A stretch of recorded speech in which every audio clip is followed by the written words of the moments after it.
Assalamualaikum warahmatullahi wabarakatuh. Halo Sobat Misteri Sunyi Mencekam. Kembali kami hadir bersama Anda. Seperti biasa kami akan menyuguhkan cerita-cerita misteri yang menarik. Dan kali ini kami masih akan melanjutkan sebuah kisah nyata misteri yang berjudul Gerbang Gaib Pendakian Gunung Arjuno bagian kedua tamat.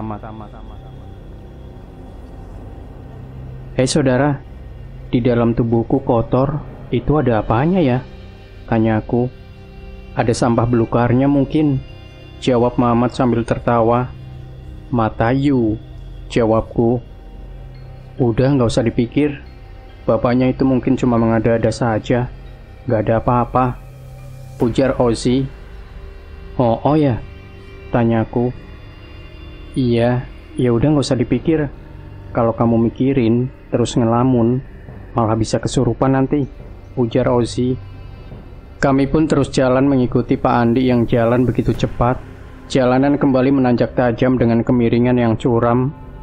30 hingga 45 menit perjalanan yang harus ditempuh hingga pendaki tiba di sebuah pelataran luas dengan sebuah punden berundak yang berada tepat di tengah-tengah. Kibaran bendera berwarna hijau sampai menghiasi punden ini. Sesaji dan dupa pun berderet mengelilingi punden yang nampak sangat keramat ini. Konon, di punden inilah dahulu Dewa Wisnu sering melakukan pertapaan. Di tempat ini juga tempat turunnya Wahyu Mahkutoromo dan tempatnya Raden Arjuno bertempur dengan Adipati Kama dan para Kurawa memperebutkan Wahyu Mahkutoromo yang dimenangkan oleh Raden Arjuno. Wahyu Mahkutoromo sendiri adalah wahyu yang akan diturunkan dari langit untuk bekal raja guna mengatasi kondisi negara yang sedang mengalami bencana dan malapetaka. Segala tatanan negara sedang semrawut untuk menciptakan perdamaian, karena di tempat inilah konon Wahyu Mahkutoromo turun di tempat ini, dinamakan Mahkutoromo. Saya masih penasaran dengan ucapan Pak Andi yang mengatakan badan saya kotor. Kata-kata ini benar-benar mengganggu pikiran saya. Saya pun menanyakan hal itu lagi pada Pak Andi untuk lebih jelasnya. Pak, yang dimaksud badan saya kotor itu bagaimana? Tanyaku. Ya, di dalam badanmu itu ada isinya. Entah itu diisi dari mbahmu, entah itu dari moyangmu dulu. Gara-gara itu di sini ada yang mau ikut sama kamu karena menyukai kamu, ujar Pak Andi. Mendengar jawaban Pak Andi, seketika saya teringat dengan kakek saya yang meninggal beberapa waktu yang lalu. Dulu beliau waktu muda pernah mempelajari ilmu kejawen. Kakek saya pernah mengalami mati suri.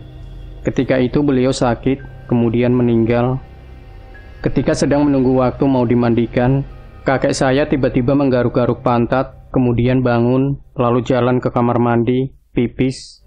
Kemudian bertanya, ada apa kok rame-rame? Auto bingung orang-orang yang pada nyelawat. Setelah mengalami mati suri, kakek saya jadi sedikit aneh. Pernah suatu ketika, beliau mengajak saya main ke alun-alun. Mau kemana mbah? Udah sore. Ayo masuk rumah, ujarku. Ayo, pergi ke alun-alun, kata kakekku. Lu, ngapain ke alun-alun toh mbah? Tanyaku. Mau nyari cewek yang pantatnya besar, jawab kakekku. Jir, seketika saya dan orang tua saya ngakak mendengar jawaban kakek saya. Ibu saya pun membujuk kakek saya untuk masuk ke dalam rumah. Kakek saya selalu bicara yang aneh-aneh. Ketika sedang bersama saya, beliau meminta saya untuk menjaga temannya. Beliau selalu saja bicara hal itu pada saya. Kadang saya itu risih dengan kehaluan kakek saya. Mungkin karena merasa khawatir dengan kakek saya. Bapak saya pun mencarikan kiai dan orang-orang yang paham dengan dunia supranatural, sedangkan saya tinggal di kosan. 6 bulan kemudian, saya mendapat kabar dari adik saya kalau kakek saya meninggal. Saya pun tidak buru-buru pulang. Saya menunggu 30 menit, karena jujur saya takut kakek saya hidup lagi. Saya pun kembali menelpon adik saya lagi. Kata adik saya, kakek saya sudah benar-benar meninggal. Selama saya di kosan, kakek saya diajari sholat sama bapak saya, karena sebelumnya kakek saya adalah seorang Hindu. Saya terharu karena kakek saya meninggal selesai sholat subuh. Saya pun menceritakan hal itu pada Pak Andi. Ya, berarti mbahmu itu yang mengisi. Saya ini kasihan sama kamu. Mbahmu itu bagaimana? Anak masih belum waktunya sudah diisi segini banyaknya. Kamu itu masih terlalu muda menanggung segini banyak. Kalau saya lihat kamu itu sudah diisi sejak ada di dalam kandungan. Sekarang ditambahi lagi. Untung kok kuat. Kalau nggak kuat bisa gila kamu. Sekarang ayo pergi ke arca sana. Nanti mau maghrib kamu saya ruat di arca itu. Iya, kalau bisa dibuang semua aja pak. Nggak ada gunanya juga buat apa, ujarku. Ya bisa buat nyembuhin orang kalau kamu belajar, jawab Pak Andi. Nggak mau, jawabku. Kami pun pergi ke arca yang dimaksud oleh Pak Andi. Di arca ini ada 2 buah batu yang saling berhadapan dan membentuk seperti mahkota.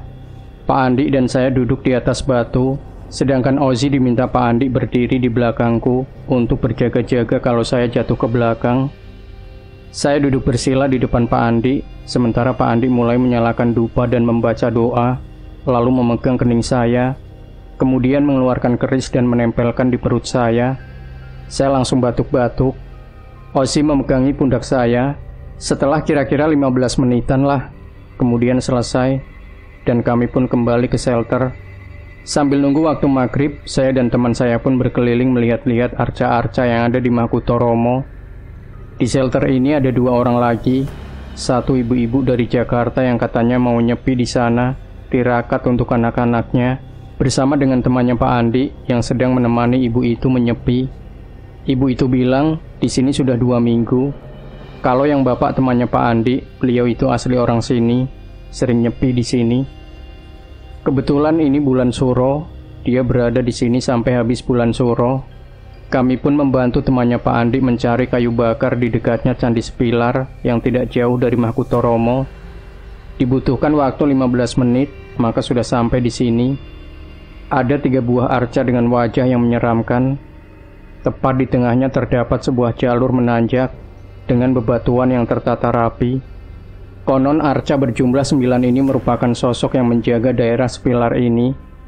Dan tepat di batas jalur bebatuan ini, terdapat sebuah deretan patung yang melambangkan Pandawa 5, Yudhistira, Bima, dan Arjuna. Sedangkan Nakula dan Sadewa telah hilang diambil para pencuri. Saya dan Ozzy pun duduk di tangga yang ada di arca ini. Bu, kamu yakin mau ruatan? Tanya Ozzy. Nggak tahu, aku kok takut Thomas, jawabku. Kalau menurutku nggak usah aja Bu. Kayaknya kok nggak benar kalau aku lihat-lihat. Sekarang coba pikir, masa iya dia kesurupan Eyang Semar? Beneran, aku kok nggak yakin.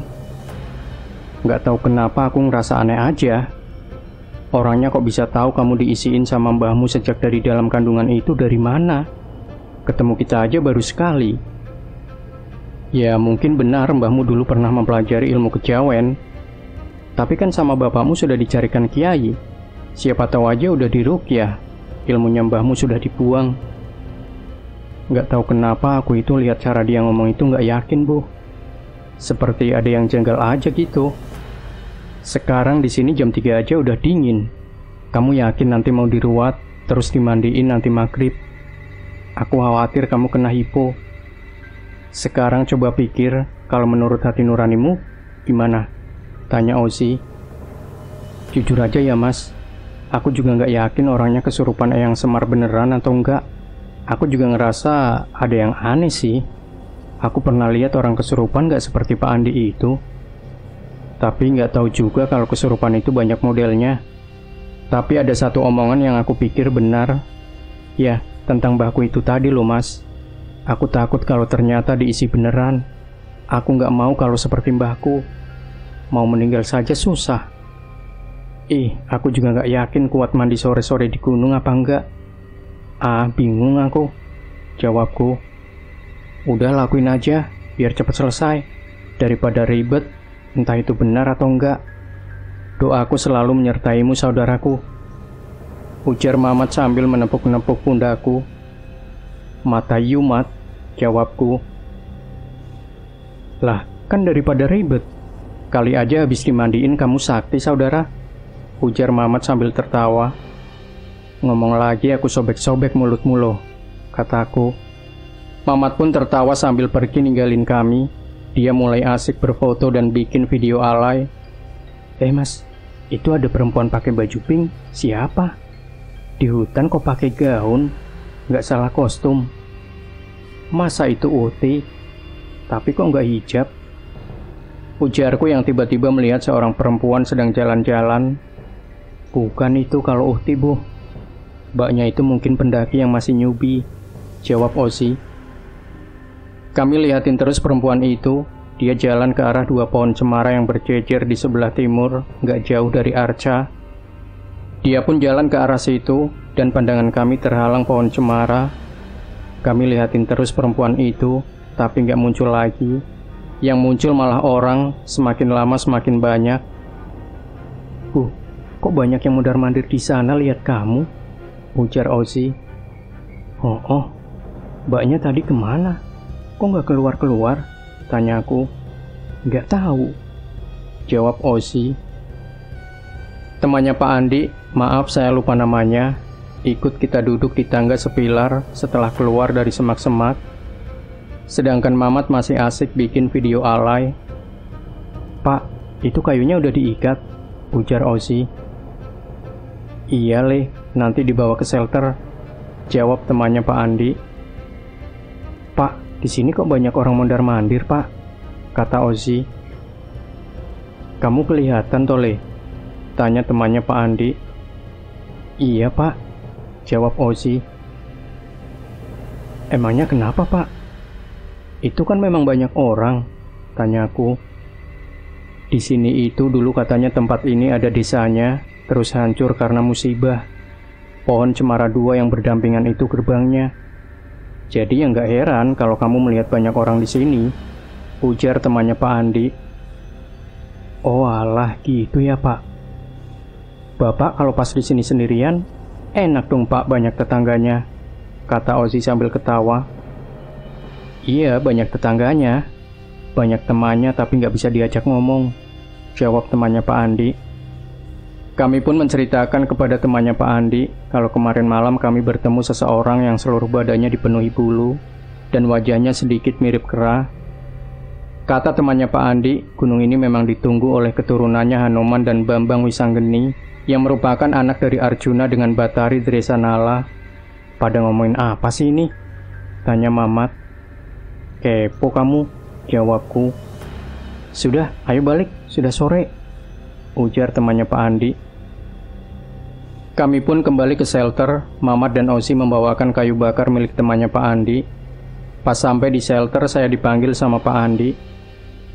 Duk, ayo saya ruat. Udah sore. Buruan, siap-siap kamu. Nanti baju yang habis dipakai mandi dibuang aja. Udah, jangan dipakai lagi. Saya tunggu di pemandian, ujar Pak Andi. Aduh, mati. Tolongin aku dong, saudara. Aku nggak mau diruat, Mas. Mas Osi tolong bilang ke bapaknya dong. Aku nggak mau diruat, ujarku sambil memelas. Ya nggak bisa, kan kamu tadi udah terlanjur mau. Makanya kalau dibilangin orang itu jangan iya-iya aja, jawab Osi. Mat, kataku sambil memelas ke Mamat. Maaf ya saudara, aku nggak bisa membantumu. Sebenarnya aku kasihan, tapi gimana lagi ya Bu? Udah, kamu mau aja, biar cepat selesai urusannya. Nggak disuruh-suruh terus, jawab Mamat. Yuk. Terdengar suara Pak Andi memanggilku. Duh, gimana ini? Tanyaku sedikit takut. Wes, ayo nggak apa-apa, aku temenin. Nasi udah jadi bubur, mau gimana lagi? Aku tungguin nanti kamu.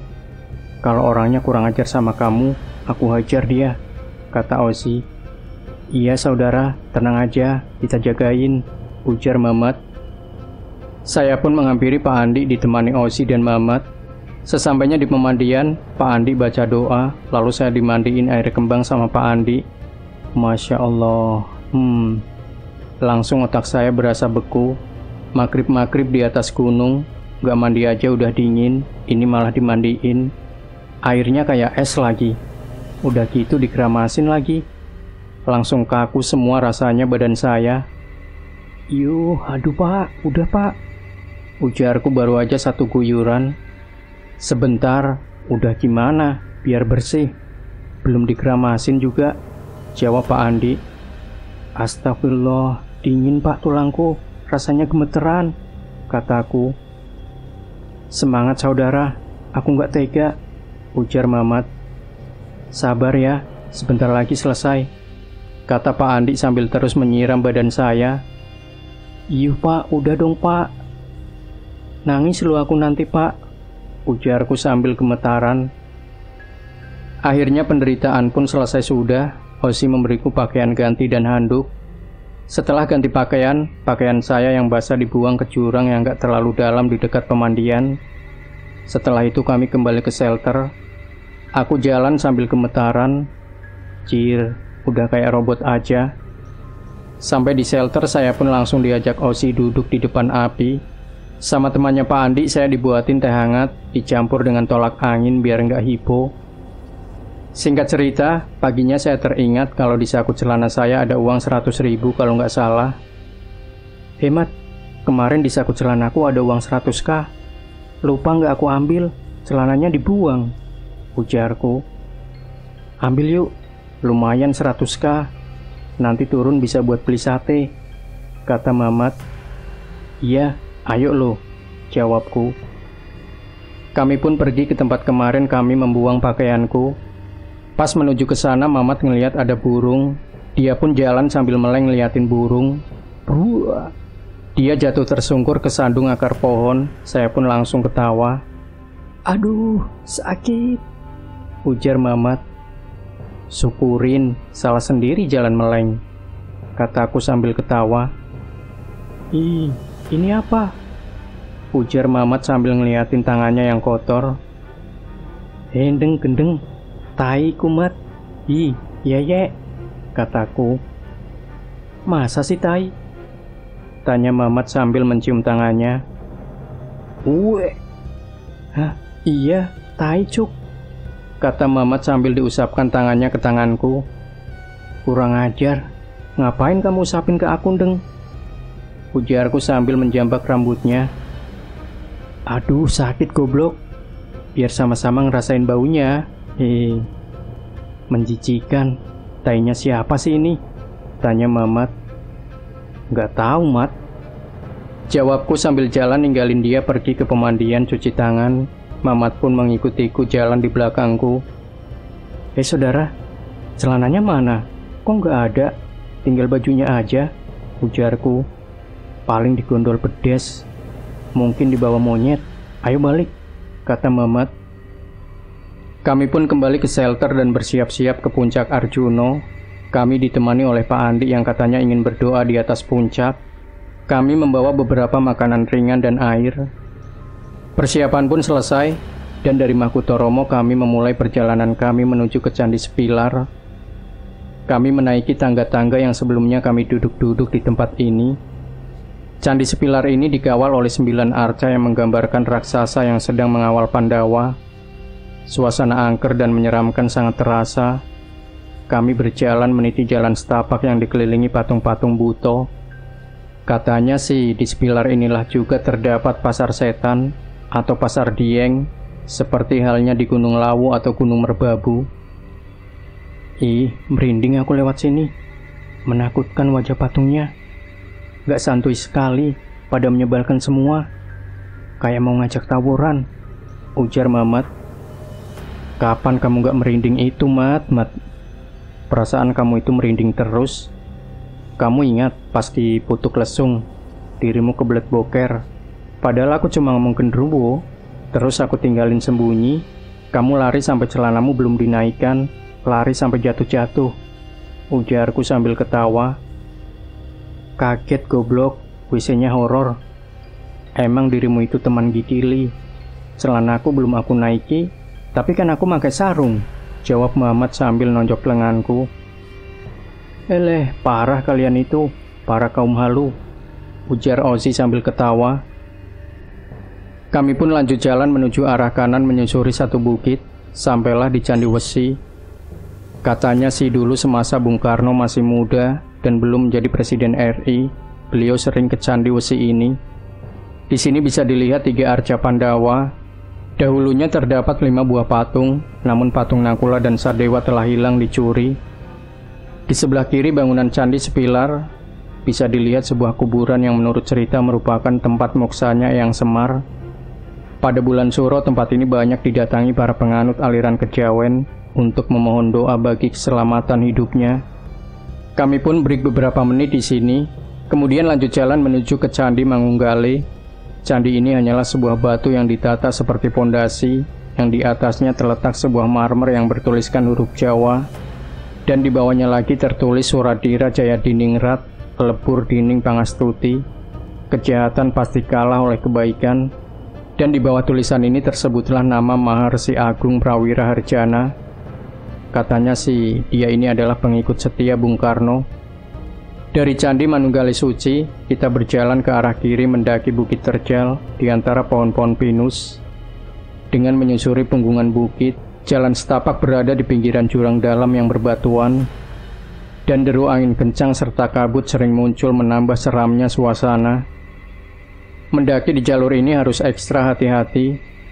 Setelah berjalan sekitar 1 jam, kita berbelok ke kanan, mengikuti alur punggung bukit yang semakin terjal dan berbatu-batu. Dari tempat ini kita bisa melihat jurang dalam yang sangat indah. Saya dan Pak Andi jalan duluan, sedangkan Osi dan Mamat tertinggal jauh di belakang.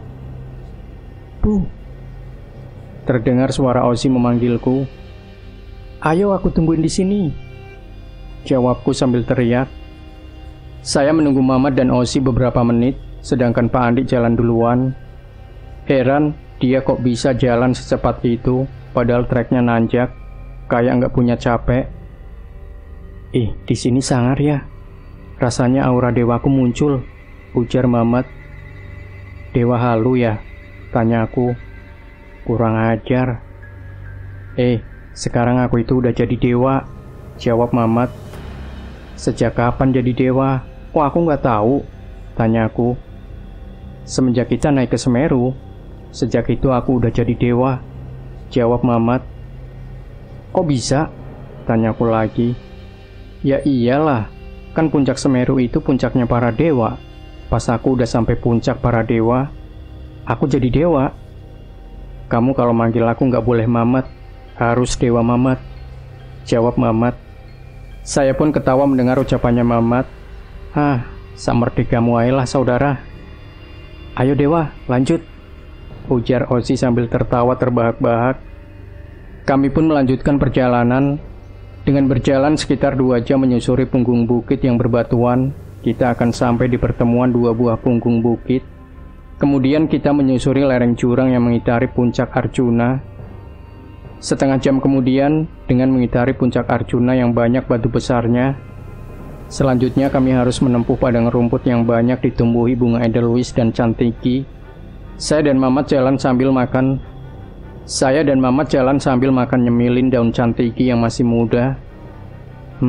Udah kayak mbek aja kita. Jalur ini sangat terjal melintasi tanah yang berdebu. Sekitar setengah jam kita akan sampai di puncak Gunung Arjuna yang disebut Puncak Ogal Agil atau Puncak Ringgit. Sebelumnya kita harus melewati batu-batuan yang berserakan. Para peziarah membangun undak-undakan yang tersusun dari batu-batu andesit yang ditata rapi untuk melangkah ke puncak Gunung Arjuna. Sampailah kami di puncak, Pak Andi berdoa, kami mulai mengalai di puncak. 1 jaman kita berada di sini, kita turun kembali ke shelter. Mamat sama Pak Andi udah ngacir duluan. Saya sama Osi tertinggal jauh di belakang. Jam menunjukkan pukul 4, kami sampai di Alas Lali Ciwo. Hutan angker yang menurut ahli spiritual daerah ini banyak dihuni oleh para jin. Menurut kepercayaan setempat, orang yang mempunyai niat jahat jika melewati daerah tersebut akan tersesat dan lupa diri. Di hutan ini juga kadang terdengar suara gamelan Jawa. Katanya sih kalau kita mendengar suara gamelan Jawa, berarti penghuni sini sedang unduh mantu. Jika kita melewati tempat ini dan mendengar gamelan Jawa, sebaiknya jangan melanjutkan perjalanan karena bisa tersesat. Sampai di Alas Lali Ciwo ini saya merinding. Tiba-tiba kabut perlahan-lahan turun. Ya ampun, makin serem aja ini hutan. Bulu kuduku berdiri. Kami mempercepat langkah, kami menyusul Mamat dan Pak Andi. Kami sampai di shelter istirahat sejenak, lalu packing. Habis sholat maghrib kami turun. Kami sempat ditahan sama Pak Andi dan temannya, juga sama ibu yang ada di sana. Tapi karena Ozi harus segera kembali ke Semarang, dan Mamat juga harus kerja, kami pun memutuskan untuk pulang hari itu juga. Jalan malam hari melewati situs-situs itu rasanya tegang mulu yang ada. Apalagi pas lewat Pondok Rahayu yang angker, Masya Allah, sport jantung. Si Mamat yang penakut, dia nggak mau jalan baris, dia maunya jalan jejeran. Kalaupun baris dia minta di tengah, nggak mau di depan atau belakang. Bro, saya terjatuh karena berhenti mendadak. Saya kaget karena tiba-tiba ada bayangan hitam melintas sekelebatan di depan saya. Nggak apa-apa, Bu? Tanya Ozi. Nggak apa-apa. Itu tadi apa? Tanyaku. Nggak apa-apa, mereka baik kok, nggak ganggu kita. Mereka cuma ngawasi kita aja. Kalian lihat apa teman-teman? Tanya Mamat. Udah, ayo jalan, ujar Ozi. Kami pun lanjut jalan, sampai di petilasan Eyang Semar, kami ketemu orang rombongan 5 orang sedang berada di dalam shelter. Kami pun gabung numpang istirahat dengan mereka. Kami kira mereka pendaki yang mau naik ke atas, ternyata mereka itu para peziarah yang sedang nyepi di sini. Mereka memberi kami makanan. Setelah beberapa menit kami di sini, kami pun pamit lanjut jalan lagi. Sampai di pos 2, ya Allah, makin merinding aja. Bau dupa sangat menyengat. Ketika di pertengahan antara pos 2 ke pos 1, setelah melewati Candi Kursi, Ozi nggak kuat jalan. Dia tiba-tiba lemas. Katanya tasnya semakin lama semakin berat. Kami pun break di area kebun kopi. Saya dan Ozi pun tukeran tas. Dia bawa tas saya yang lebih ringan. Dan ternyata benar, tasnya Ozi makin lama semakin berat. Kami break lagi di dekatnya gua Antabuga. Kami duduk berdoa membaca ayat-ayat yang kami bisa. Dan tasnya Ozi pun kembali normal. Sesampainya di base camp, kami numpang nginap di sini. Dan keesokan paginya kami pulang. Sampai di kosan ada yang aneh. Celana yang kupakai tiba-tiba ada di jemuran. Entah itu celanaku atau celana temanku kos yang mirip dengan punyaku. Saya nggak berani ngecek. Akhirnya saya biarkan aja di situ sampai 3 hari. Hilang sendiri. Pas saya pulang ke rumah, kaos yang saya buang juga tiba-tiba ada di dalam lemari saya dan masih kotor. Bekas tanahnya pun masih menempel. Saya cerita pada orang tua saya tentang pertemuan saya dengan Pak Andi. Kemudian bapak saya membakar baju saya. Dan saya pun dibawa ke kiai untuk diruqyah. Demikian Sobat Misteri Sunyi Mencekam, akhir dari sebuah kisah nyata misteri yang berjudul Gerbang Gaib Pendakian Gunung Arjuno. Jangan lupa tinggalkan komentar Anda, like, share video ini, subscribe channel Sunyi Mencekam, dan nantikan kembali cerita-cerita misteri terbaru dari kami. Wassalamualaikum warahmatullahi wabarakatuh.